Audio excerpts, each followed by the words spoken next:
Salut les nerds, aujourd'hui dans Tech Critique, c'est le Logitech G910 qui passe sur la table de bench. Le Logitech G910 Orient Spark est un clavier mécanique de chez Logitech. Cette marque est créée par une entreprise suisse et se trouve être spécialiste du périphérique pour joueurs. Ils ont récemment rafraîchi leur identité afin de pouvoir proposer des produits de qualité au rapport qualité-prix très souvent cohérent. Première chose sur ce clavier, les switches.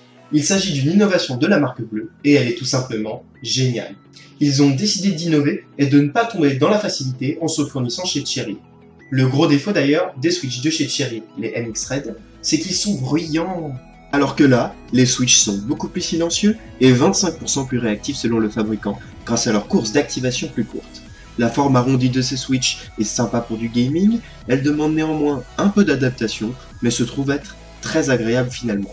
Le clavier dispose donc d'une frappe agréable, réactive, esthétique et relativement silencieuse. En somme, que du bénéfice pour un clavier mécanique. Concernant la qualité de fabrication, on retrouve les standards imposés par le JIT. Une base en aluminium très esthétique et qui donne un petit côté haut de gamme, combiné à du plastique de bonne qualité pour les switches. Pas exceptionnel mais plutôt bon.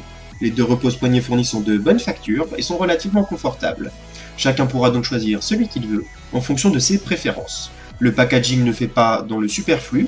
Tout ce dont vous avez besoin est dedans, et il faut dire ce qui est, le packaging est beau. Par contre, pour moi, le dock ARX Control est complètement raté.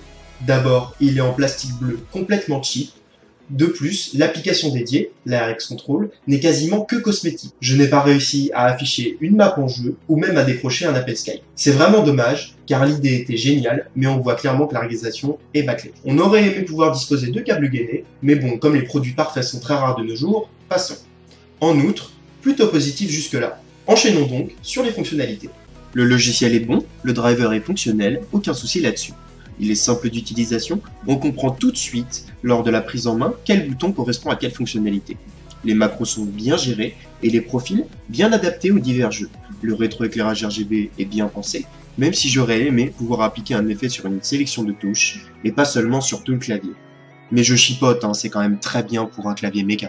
Sounds legit. Pas de bug, pas de problème d'installation, le driver est fonctionnel, ça ferait pâlir certaines entreprises. Hein, AMD?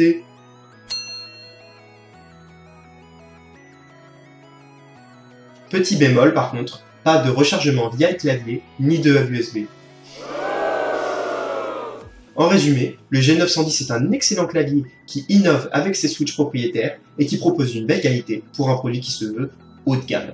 Rétroéclairage RGB, logiciel complet, belle esthétique et une qualité de frappe complètement innovante, le tout pour 179€, même si vous pouvez le trouver aux alentours des 150€. Après, si vous n'êtes pas prêt à lâcher un peu plus pour soutenir l'innovation, retournez jouer à Assassin's Creed. Malgré tout, on ne peut être que scandalisé par certains points. 179€, pas de câble gainé, pas de hub USB, un dock ARX Control dont la réalisation est clairement bâclée. Messieurs designers chez Logitech, c'est dommage. Il y avait tellement de bonnes idées que finalement on pointe les petits trucs négatifs qui ternissent la feuille de match. Messieurs designers chez Logitech, je vous aime bien, mais corrigez-moi ça dans une mise à jour du produit et vous récolterez enfin la note que vous méritez, la note maximale. Si vous faites ça, votre produit sera parfait. Si je suis aussi exigeant avec vous, c'est parce que j'attends beaucoup de vous. En attendant, je vous laisse sur la note finale.